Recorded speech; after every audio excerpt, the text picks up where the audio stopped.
என்ன அப்படின்னா, சமீபத்தில் இப்போ நான் வாசித்த புத்தகம் பார்த்தீங்கன்னா, சமஸ் அவர்கள் எழுதிய யாருடைய எலிகள் நாம் அப்படின்னு சொல்லக்கூடிய இந்த புத்தகம். இதில் சமஸ் அவர்கள் எழுதிய கட்டுரைகளை தேர்ந்தெடுத்து புத்தகமாக தொகுத்து கொடுத்துருக்காங்க.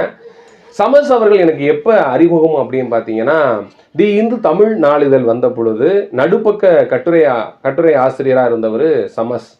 அப்போ அந்த கட்டுரையெல்லாம் தேடி தேடி படிப்பேன். ஏன் அப்படின்னா, யாரும் பேச தயங்கக்கூடிய விஷயங்களை, யாரும் சொல்ல தயங்குற விஷயத்த, யாரும் வெளிப்படையாக பேச முடியாமல் இருக்கக்கூடிய விஷயத்தெல்லாம் சமஸருடைய எழுத்துக்கள் ரொம்ப சிங்கத்துடைய கர்ஜனை மாதிரி நம்மகிட்ட ஒலிக்கும். அது வரைக்கும் நாங்கள் பார்த்துருந்த ஒரு பார்வை முற்றிலும் மாறுபட்டு சமஸுடைய கட்டுரைகளை வாசித்த பிறகு இந்த தளத்திலிருந்தும் இந்த பிரச்சனையை அணுகலாம், இல்லை இந்த பிரச்சனைக்கு இன்னொரு முகமும் இருக்கு அப்படின்ற பல எண்ணத்தை நம்முடைய மனதுக்குள்ள சமஸுடைய எழுத்துக்கள் ஆக்கிரமிக்கும். நான் ஏன் சொல்றேன் அப்படின்னா, என் நண்பன்